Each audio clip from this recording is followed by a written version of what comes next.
বছর শেষের দিকে আবারও এক নক্ষত্রের পতন। ভারতবর্ষের প্রাক্তন প্রধানমন্ত্রী মনমোহন সিংয়ের নিধন ঘটল ৯২ বছর বয়সে এসে। তিনি শুধুমাত্র ভারতবর্ষের প্রাক্তন প্রধানমন্ত্রী ছিলেন না, ছিলেন এক দক্ষ অর্থনীতিবিদ। তার শাসনকালে ভারতবর্ষে অনেক উন্নয়ন হয়েছিল।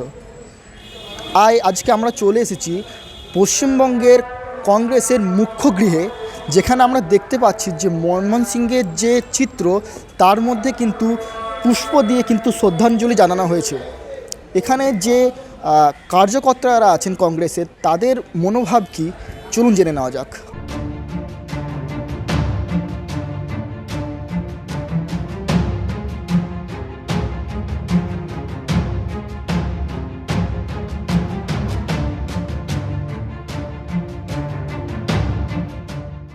এখন আমরা কথা বলে নেব ভারতীয় জাতীয় কংগ্রেসের প্রতিনিধিত্বকারী পশ্চিমবঙ্গ রাজ্য থেকে রাজ্যসভার সদস্য প্রদীপ ভট্টাচার্যের সাথে।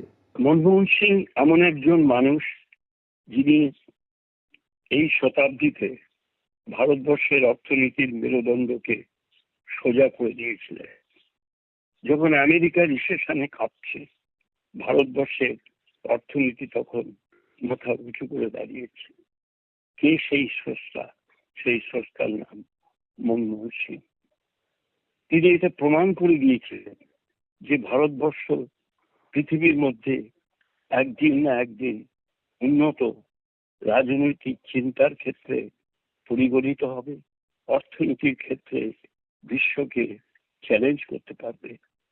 আজকে সেই মানুষটি চলে যাওয়াতে সত্যি আমাদের খুব দুঃখ হচ্ছে, মন খারাপ হয়ে গেছে। কারণ এমন ব্যক্তিত্ব, এমন সৎ নিষ্ঠাবান মানুষ রাজনীতির মঞ্চে বেশি পাওয়া যায় না, যিনি কথা সত্যি কম বলতেন, কিন্তু আমরা দেখেছি কাজ করতেন অসীম। আমি শুধু একটি গল্প না বললে ভুল হবে। তিনি ভারতের প্রধানমন্ত্রী সৌমেন মিত্রের সঙ্গে আমি গেছি তার বাড়িতে দেখা করতে। তিনি চা খাইয়েছিলেন, গল্প করতে করতে বলেছিলেন, দেখো প্রদীপ Soumen, I know my capacity. I cannot do all this work. I like to have your kind cooperation. বিস্মিত হয়ে গিয়েছিলাম।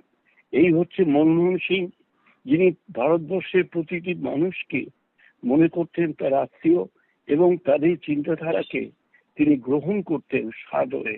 আজকে তিনি চলে যাওয়াতে ভারতবর্ষের অর্থনীতি কি কোথায় দাঁড়াবে আমি জানি না।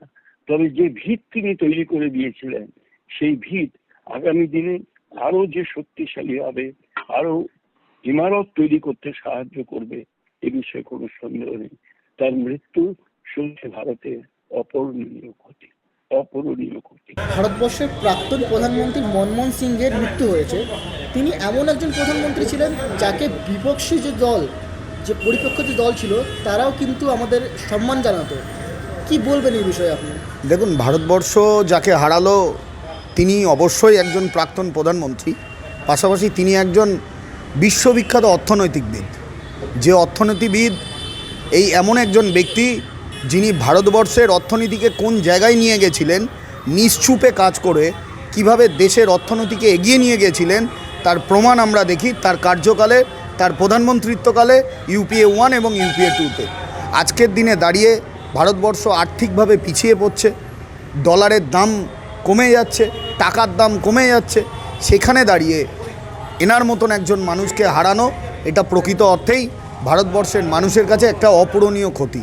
ওনার আত্মার শান্তি কামনা করি, ওনার পরিবারের প্রতি সমবেদনা জানাই এবং ওনার পরিবারে যারা আছেন ঈশ্বরের কাছে প্রার্থনা করি তাদেরকে এই শোক যন্ত্রণা সহ্য করার ক্ষমতা শক্তি দিক।